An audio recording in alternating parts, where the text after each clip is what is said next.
നമസ്കാരം. രാധാകൃഷ്ണനാണ്. നാളെ ഉത്രാടമാണ്. എൻ്റെ മുസ്ലിം സഹോദരിക്കൊക്കെ ഓണാശംസകൾ. എൻ്റെ മുസ്ലിം സഹോദരി എന്ന് പറഞ്ഞാൽ ചെറിയൊരു ദുരുദ്ദേശമുണ്ട്. അങ്ങനെ പറയാൻ പാടില്ലെന്ന് എനിക്കറിയാം. അത് പറയാനുള്ളൊരു കാരണമുണ്ട്. ഇപ്പോൾ ഈ മുസ്ലിം സഹോദരിമാർ കുറേ വിദ്യാഭ്യാസമുണ്ട്, അവർ പൊതുസമൂഹത്തിലിറങ്ങി അല്പം വിവരമുണ്ട്, വളരെ നല്ല കാര്യങ്ങൾ അവർ പറയാം. അതിൽ കുറേ സഹോദരിമാർ വന്നിട്ട് പറയുന്നത് ഓണം നമുക്കുള്ള ദേശീയ ഉത്സവമാണ്, നമ്മുടെ കേരളത്തിൻ്റെ ഉത്സവമാണ് ഓണം. ശരിയാണ്, സത്യമാണ്. നമുക്കെല്ലാവർക്കും ആഘോഷിക്കാനുള്ള അധികാരമുണ്ട് ഓണം. ആ ഓണം ഞങ്ങൾ ആഘോഷിക്കും. ആ സഹോദരിമാരൊക്കെ നന്നായിട്ട് നൃത്തം ചെയ്യുന്നുണ്ട്, നല്ല സ്റ്റൈലായിട്ട് നൃത്തം ചെയ്തത് കാണാൻ ചന്തം തന്നെയാണ്. ആ കൂളിംഗ് ഗ്ലാസ്സൊക്കെ വെച്ച് വരുന്ന സഹോദരിമാരൊക്കെ നല്ല നൃത്തം ചെയ്യുകയാണ്. അത് നൃത്തം എന്ന് പറഞ്ഞൊരു കലയാണ്. ആ കലയെ നമ്മൾ കണ്ട് ആസ്വദിക്കുക, അഭിനന്ദിക്കുക. അതിനെ വൃത്തികെട്ട രീതിയിൽ കാണരുത്, നല്ല ഒരു രീതിക്ക് ആ മനസ്സിനകത്ത് കാണുക. കല അങ്ങനെയാണ്. അത് സർവീശ്വരന്മാർക്ക് എല്ലാവർക്കും ഇല്ല. എനിക്ക് പോലും ഒരു പദ്യം പറയാൻ ഒക്കില്ല. എന്നു വെച്ചാൽ ഒരു വാചകം, അതായത് ഈശ്വരനെ കുറിച്ച്. എന്നാലൊരു മുസ്ലിം സഹോദരി ഓണത്തിനെ കുറിച്ച് ഒരു ഗീതം പാടി. അപ്പം ഞാൻ തന്നെ അന്തം വിട്ടു. എനിക്ക് തന്നെ അറിഞ്ഞുകൂടാ പറയാൻ. അത്ര ഭംഗിയായിട്ട് ഈ മുസ്ലിം കുട്ടികൾ പറയുന്നുണ്ട്. അപ്പോൾ വീണ്ടും ഈ മുസ്ലിം കുഞ്ഞുങ്ങൾ പറയേണ്ട കാരണം എന്ന് വെച്ചാൽ, ഒരു 30 വർഷം ഇപ്പോഴത്താണ് മുസ്ലിം, ഹിന്ദു, ക്രിസ്ത്യാനി എന്ന് അറിയപ്പെടുന്നത്. അതിന് മുമ്പ് അറിഞ്ഞു. എൻ്റെ കൂട്ടുകാരൻ നിസാർ എന്ന് പറഞ്ഞൊരു പയ്യനാണ്. ഇപ്പോഴും കൂട്ടുകാരനാണ്, പണ്ടും എനിക്കൊരു കൂട്ടുകാരനാണ് നിസാർ. പണ്ടും ഞങ്ങളുടെ കൂട്ടുകാരാണ്. അപ്പോൾ അവൻ്റെ വീട്ടിൽ അവൻ്റെ ഉമ്മ എനിക്കും അവനും ചോറ് ഊരി വയ്ക്കുമായിരുന്നു. അന്ന് ഉറിയിൽ കെട്ടി വയ്ക്കുമായിരുന്നു. ഞങ്ങൾ അങ്ങനെയൊക്കെ ആഹാരം കഴിച്ച് വളർന്നവർ. അന്ന് ഞങ്ങൾ ക്രിസ്ത്യാനി അത്, മുസ്ലിം അത്, ഹിന്ദു ആണെന്ന് ഞങ്ങൾക്ക് അറിഞ്ഞുകൂടാ. ഒരു 30 വർഷം കൊണ്ടാണ് ഇതിൻ്റെ അത്ര മൂർഖതയിൽ മതം കുത്തിവെച്ച് മനുഷ്യനെ തമ്മിലടിപ്പിച്ചത്. നമുക്ക് ഓണം ആഘോഷിക്കാം, റംസാൻ ആഘോഷിക്കാം, ക്രിസ്മസ് ആഘോഷിക്കാം. ഇതൊക്കെ ദേശീയ ഉത്സവങ്ങളാണ്. നമുക്ക് ആഘോഷിക്കാം. ഇതെല്ലാം നമ്മൾ സന്തോഷമായിട്ട് ഒരു കുടുംബമായിട്ട് ജീവിക്കുന്നതല്ലേ നല്ലത്. അല്ലാതെ നിങ്ങൾ കുറേ ആജിയാർ വന്നിട്ട് ഈ മുസ്ലിം കുട്ടികളെ ഡാൻസ് കളിക്കാൻ പാടില്ല, അവർ സംസാരിക്കാൻ പാടില്ല, പിന്നെ ഈ പൊതുവേദിയിൽ പൊതുപരിപാടികൾ ഇതിൽ വന്ന് മുഖം കാണിക്കാൻ പാടില്ല, ഇങ്ങനെയൊന്നും പറയരുത്. അതൊക്കെ കാണിക്കട്ടെ, അവർ തെറ്റായിട്ടും കാണിക്കുക. ഒരു സഹോദരിയാണെങ്കിൽ പർദ്ദയിട്ടും കൊണ്ട് നല്ല വൃത്തിയായിട്ടോ അത് പറയുന്നുണ്ട്. ഞാൻ പർദ്ദയിട്ടൊക്കെയാണ്, ഞാൻ അല്ല ശരീരം കാണിച്ചുകൊണ്ടല്ല, അങ്ങനൊന്നുമല്ല. അവരൊക്കെ നല്ല രീതിയിൽ ഡ്രസ്സൊക്കെ ചെയ്താണ് അവർ കാണിക്കുന്നത്, അവർ ഓരോ ഇത് ചെയ്യുന്നത്. അതപ്പോൾ അവരുടെ മനസ്സിൻ്റെ ഒരു സന്തോഷമല്ലേ, അതവർ ചെയ്തിട്ട്. ആ കുട്ടിയുടെ ഡാൻസ് കണ്ട എന്തൊരു നല്ല നൃത്തം, നല്ല ഭംഗിയായിട്ട് നൃത്തം ചുവട് വയ്ക്കുകയാണ്. അതൊക്കെ ഒന്ന് നോക്കി ആസ്വദിക്കുക.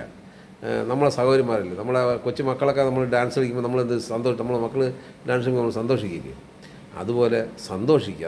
അത് കണ്ട് നല്ല ആനന്ദമാക്കുക. ആ പിള്ളേർക്ക് ഒരു ഉന്മേഷം പറ്റേ. നിങ്ങൾ ആ പിള്ളേരെ മതത്തിൻ്റെ രീതിയിൽ വളർത്തരുത്, മനുഷ്യൻ്റെ രീതിയിൽ വളർത്തണം. അതിലേ നല്ലത്. അത് ഈ ക്രിസ്ത്യാനിറ്റി ഒരു വ്യവസ്ഥയുണ്ട്. അവൻ പറഞ്ഞ് അവന് വിവരമില്ലായ്മ കൊണ്ടാണ് അവൻ പറഞ്ഞത്, നമ്മൾ ഉയർത്ത് പോകുന്നവനെ ആദരിക്കണം, പാതാളത്തിൽ പോയവനെ നോക്കണ്ട, അതിന് ഓണം ആഘോഷിക്കണം അയാൾ പറഞ്ഞു. അത് അയാളെ വിവരമില്ലായ്മയാണ്. മുകളിലോട്ട് പെയ്യാനും താഴോട്ട് പെയ്യാനും ആര് പെയ്യാനും കുഴപ്പമില്ല. നമ്മൾ ഈ ഭൂമിയിൽ ജീവിച്ചിരിക്കുന്ന കുറച്ച് ദിവസമേ ഉള്ളൂ. ആ ദിവസങ്ങളിൽ നമ്മൾ സന്തോഷമായിട്ട് ജീവിക്കുക, നല്ല സ്വഭാവത്തോടെ, പരസ്പരം സഹായിച്ചോടെ. നമ്മൾ എവിടെയെങ്കിലും ഒന്ന് വിഴുന്ന് കിടന്നാലേ അവിടെ എടുക്കുന്നവൻ ക്രിസ്ത്യാനിയാണോ, ഹിന്ദു ആണോ, മുസ്ലിം ആണോ എന്ന് അറിഞ്ഞു. നമ്മൾ ആരാണ്ട് എടുത്തോട്ട് പോകണമെന്ന് നമുക്ക് അറിയാവില്ല. നമുക്ക് ചിലപ്പോൾ ഒരു ഗ്ലാസ് വെള്ളം തരുന്നത് ആരെന്ന് അറിയാവില്ല, ഏത് ജാതിക്കറിയാതെ മതക്കാരെന്ന് പറയാവില്ല. അപ്പോൾ അതുകൊണ്ട് ഈ മതങ്ങളൊക്കെ മാറ്റി വെച്ചിട്ട് നമ്മൾ മനുഷ്യൻ്റെ കൂടെ ഇടപെടുക. ഇപ്പോൾ മുസ്ലിം കുട്ടികൾക്ക് നല്ല വിദ്യാഭ്യാസം, വിവരമുണ്ട്, വിവേകമുണ്ട്, അവർക്ക് ചിന്തിക്കാനുള്ള കഴിവുണ്ട്. അതിലൊരു കുട്ടി മാണസ് എനിക്ക് മുസ്ലിം പേരായിട്ട് വായിക്കത്തില്ല. ആ കുട്ടി പറയുന്നത് എങ്ങനെയാണ്, ഈ മുസ്ലിമിൻ്റെ കടയിൽ കയറി ഹിന്ദുക്കൾ വാങ്ങിക്കില്ലെന്ന് തീരുമാനിച്ചാൽ എന്ത് ചെയ്യും? അല്ലെങ്കിൽ ഓണത്തിന് വന്ന ഈ റേഷൻ അത് വാങ്ങിക്കാതിരിക്കുകയോ? ഇതൊക്കെ ചെയ്താൽ അത് 2 പക്ഷമാവില്ല. അത് വാങ്ങിക്കാതിരിക്കുന്നതല്ലേ അറാം മാച്ച അല്ലേ? അപ്പോൾ അങ്ങനെ നിങ്ങൾ ചെയ്യില്ല, അത് വാങ്ങിക്കും. പെൻഷൻ, ഓണത്തിൻ്റെ പെൻഷൻ വാങ്ങിക്കും. ആ കുട്ടി അതൊക്കെ പറയാണ്. അതൊരു മുസ്ലിം കുട്ടിയാണ്. അത് കുട്ടിയെ തലയിൽ തുണിയിട്ടില്ലാന്ന് പറഞ്ഞാൽ ആ കൊച്ചിനെ നിങ്ങൾ ചീത്ത വിളിക്കുന്നത് ശരിയാണോ? വീടിയിരുന്ന്. അപ്പോൾ അങ്ങനെയൊക്കെ നിങ്ങൾ ചെയ്ത്, നിങ്ങൾ മറന്നു കിടന്ന് തുപ്പയാണ്, നിങ്ങളെ തന്നെ തുപ്പയാണ്. നിങ്ങളെ സമുദായത്തിലുള്ള കുഞ്ഞുങ്ങളാണ്. ആ കുട്ടികളെ അവർ നന്നായിട്ട് നൃത്തം ചെയ്ത് നല്ല ആസ്വദിച്ച് കളിക്കുന്നതിന് നിങ്ങൾ അംഗീകരിക്കുക, അതിനെ ഉത്സാഹിപ്പിക്കുക. അതിന് മോശമായിട്ട് ഒരു വാക്കുകൾ പറയും. നിങ്ങളൊക്കെ പറഞ്ഞ വാക്കുകൾ, ഒരു സ്ത്രീയൊക്കെ വന്നിട്ട് അവരൊരു സ്ത്രീയാണ്, അവർ തവണ തട്ട ഇട്ടുകൊണ്ട് ഡാൻസ് കളിക്കുന്നത് വേറൊരു വാക്കാണ് അവർ പറഞ്ഞത്. ആ വാക്ക് ഞാൻ പറയുന്നില്ല. അപ്പോൾ അപ്പോൾ അങ്ങനെയുള്ള വാക്കുകളൊന്നും നിങ്ങൾ പറയരുത്. ആ സ്ത്രീകളെ മുഖത്ത് നോക്കിയിട്ട് അവരെ അങ്ങനെ ഒരു നിങ്ങളൊക്കെ ഈ പണ്ഡിതന്മാരല്ലേ, പഠിച്ച ആൾക്കാരല്ലേ, അപ്പോൾ നിങ്ങളങ്ങനെ പറയാമോ?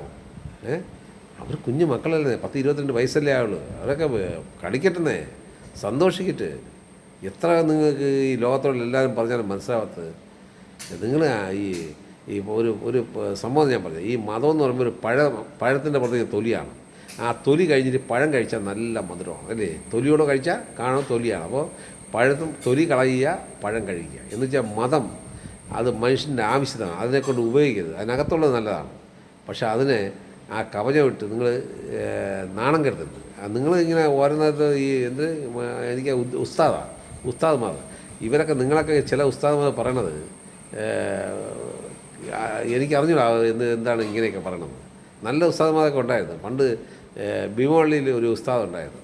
അദ്ദേഹം ഭയങ്കര അറിവുള്ളൊരു വ്യക്തിയാണ്. അയാൾ ഹിന്ദു പുരാണങ്ങളൊക്കെ അരച്ച് കളിച്ച് കുടിച്ചിട്ടുള്ളതാണ്. അയാൾ ഒരു മതത്തിനെക്കുറിച്ച് മോശമായി പറയില്ല, നല്ല വാക്കുകളാണ് അയാൾ പറഞ്ഞത്. അയാൾ അങ്ങനെയുള്ള ആൾക്കാരൊക്കെ ഉണ്ട്. അത് ഹിന്ദു ആയാലും കൊള്ളാം, ക്രിസ്ത്യാനി ആയാലും മുസ്ലിം ആയാലും കൊള്ളാം. അങ്ങനെ എന്നൊക്കെ നിങ്ങൾ മോശമായി പരസ്പരം പറയരുത്. കാരണം തമ്മിൽ അടിക്കുന്നത് സാധാരണക്കാരനാണ്. നിങ്ങൾക്ക് 5-6 പേർക്ക് 3 നേരം ജോലി ചെയ്യാതെ വെട്ടി വിഴുങ്ങാൻ വേണ്ടിയിട്ട് നിങ്ങൾ സാധാരണക്കാരനെ കുരുതി കൊടുക്കരുത്. അതാണ് നിങ്ങളുടെയൊക്കെ സ്വഭാവങ്ങൾ. ഒരുപാട് പാവങ്ങൾ തമ്മിലടിച്ച് ചാവയാണ്.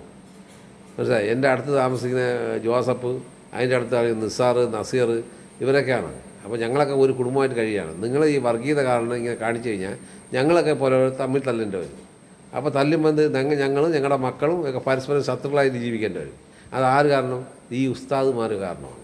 അപ്പോൾ നിങ്ങൾ അങ്ങനെയുള്ള കാരണങ്ങൾ ചെയ്യാതെ നിങ്ങൾ ഒരു നല്ല പിള്ളേർക്ക് നല്ല രീതി പറഞ്ഞോളൂ, നല്ല കാര്യങ്ങൾ പറഞ്ഞോളൂ.